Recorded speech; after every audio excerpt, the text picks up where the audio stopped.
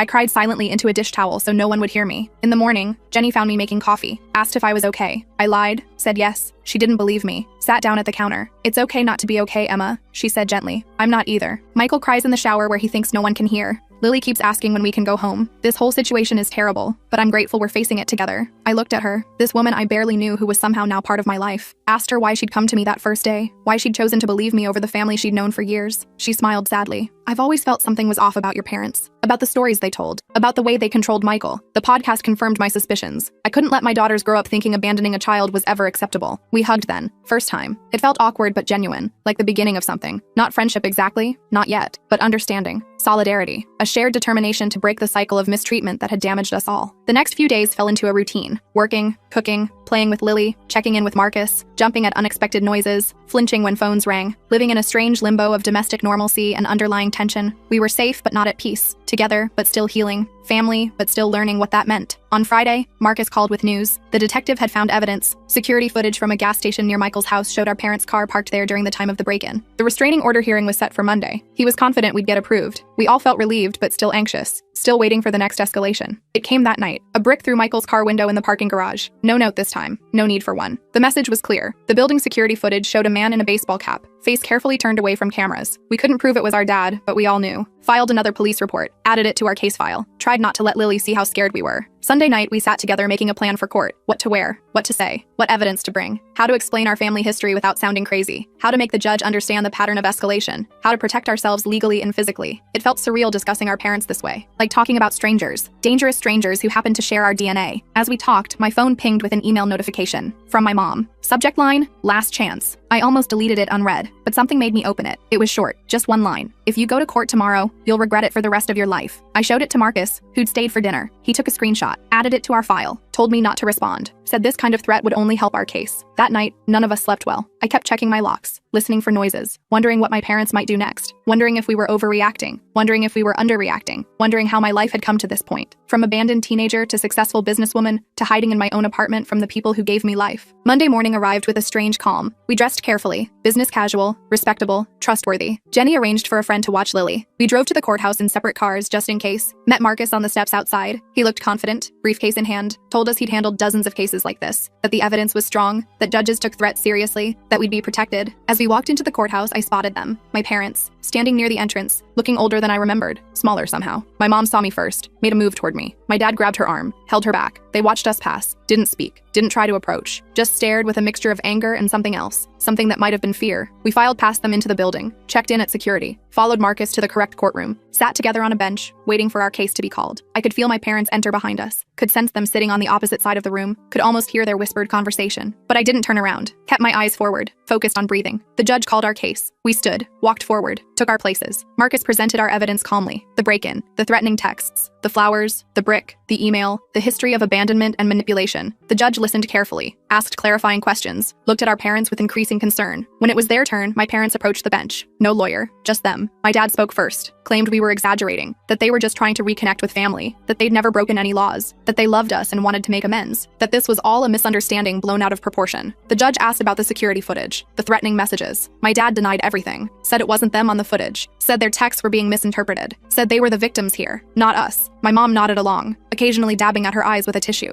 Then the judge asked them directly about abandoning me at 17. My dad hesitated, started talking about troubled teens, about difficult decisions, about doing what they thought was best. The judge cut him off, asked again, directly, "Did you leave your minor child alone and move to another state?" My dad looked down, mumbled something about financial hardship. The judge's expression hardened. After hearing both sides, the judge granted our restraining orders. 3 years, no contact, no approaching our homes or workplaces, no messages through third parties. Any violation would result in immediate arrest. My parents looked stunned, like they couldn't believe this was happening, like they'd never faced consequences before. As we left the courtroom, my mom called my name, just once, softly. I kept walking, didn't look back, felt a weight lifting with each step. Not healing, not yet, but the beginning of it. The first real boundary that couldn't be crossed without serious consequences. Outside, Marcus shook all our hands, said we'd done well, said the orders were solid, said to call him immediately if there were any violations, said he was proud of us for standing up for ourselves. We thanked him, feeling dazed but relieved, like survivors of a natural disaster, blinking in the sunlight. Michael hugged me on the courthouse steps, a real hug this time. "I'm sorry, Emma," he said, voice breaking, "for everything, for not protecting you then, for not finding you sooner, for believing their lies, for bringing this chaos back into your life." I hugged him back, told him we were going to be okay, that we had each other now, that we could build something new, something better. As we walked to our cars, I felt my phone buzz, a text from an unknown number. I almost didn't check it, but when I did, I felt a chill. It was a photo of Lily at her friend's house, playing in the backyard, unaware she was being watched. Below it, just 4 words: "This isn't over yet." I showed Michael the text immediately. His face went white. He called Jenny, who was already on her way to pick up Lily. I told them to meet us at my apartment. Then I called Marcus from the car, my hands shaking so bad I could barely hold the phone. He told me to forward him the text and drive straight home. Said he'd call the police and meet us there. Said this was a clear violation of the restraining order. Said to stay calm, but vigilant. The drive back felt like it took forever. I kept checking my mirrors, paranoid my parents were following me. When I finally pulled into my building's garage, I sat in my car for a minute just breathing, trying to get my poop together before facing Michael and Jenny. They needed me to be strong right now. I found them already in my apartment, Jenny clutching Lily like she might disappear. The poor kid looked confused and scared. Michael was pacing, running his hands through his hair over and over. I showed them the text. Jenny started crying, said they'd been watching her baby, said she'd never forgive herself if something happened to Lily. Michael put his arms around them both, looking more determined than I'd ever seen him. Marcus arrived 20 minutes later with 2 police officers. They took our statements, looked at the text, made some calls, said they'd send a patrol car to the friend's house to check things out, said they'd try to trace the number, said they'd increase patrols around my building. All the right things, but I could tell they didn't fully get how dangerous my parents could be, how unpredictable, how desperate. After the police left, we sat in my living room trying to figure out next steps. Jenny suggested going to a hotel under different names. Michael thought we should drive to his cousin's house a few states away. I just sat there getting angrier by the minute. This was bullcrap. We'd done everything right, followed all the legal channels, got our restraining orders, and they were still terrorizing us, still controlling our lives through fear. I stood up suddenly. "I'm done running," I said. "Done hiding. Done letting them dictate how I live my life. They've already stolen my childhood. I'm not giving them my adulthood too." Michael looked at me like I was crazy. "What are you planning to do?" I honestly didn't know yet, but I knew we couldn't keep living like this. That night, we took turns keeping watch while the others slept. I took the first shift, sitting by my living room window with all the lights off, watching the street below. Around 2 a.m., I spotted a car I recognized, my dad's old Buick. It circled the block 3 times before parking across the street. I took pictures with my phone, then woke Michael. We watched together as our dad sat in his car, just staring up at my building, not approaching, not violating the restraining order technically, just letting us know he was there, watching, waiting. In the morning, I sent the photos to Marcus. He said it was concerning, but not technically a violation since my dad stayed in his car, away from the building. Said to keep documenting everything. Said he'd talk to the detective again. I hung up feeling frustrated. The legal system had limits. Restraining orders were just pieces of paper. They couldn't stop someone determined to hurt you. Jenny and Michael decided to take Lily to a hotel for a few days, somewhere with interior corridors and good security. I helped them pack, hugged them goodbye, promised to check in every few hours. After they left, I sat in my empty apartment feeling strangely calm, like I'd reached some kind of decision point, like I couldn't keep living in this limbo. I called Melissa, told her everything, asked her what she thought I should do. She was quiet for a minute. Then she asked me a question that hit me hard. What do you actually want from your parents? Not what I didn't want, not what I was afraid of, but what I actively wanted. I realized I'd never really thought about it that way. After we hung up,